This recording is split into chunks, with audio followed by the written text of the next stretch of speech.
Okay, kia ora tātou. Just taking you through what we covered last week in week 3, which was learning about our pepeha or Whakapapa. So just for those that weren't able to make class, I just want to do a quick recap on what we covered. Ka pai. So, he kōrero Whakapapa, ko wai au. Who am I? Where am I from? Who are my parents? And who are their parents? So this particular part of the TREO 2002 is on Whakapapa.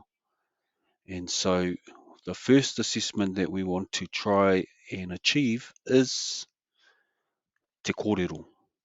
So I've put this together as a basic template for you to use and for you to learn, and then you'll have to be able to recite this whole kōrero here.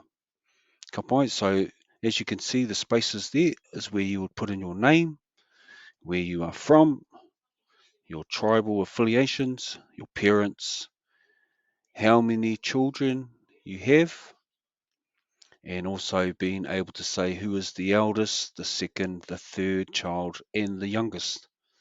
And then you move on to, if you have children, how you can explain how many children you have, and again, from the eldest to the youngest. So in this particular template, this kōrero, it shows 3 generations.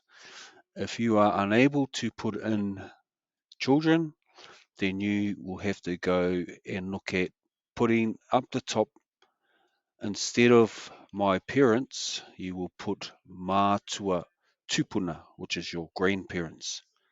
And then you'll have to come down to the next 2. Ka pai? So this is what we do here in this kōrero. Ka pai.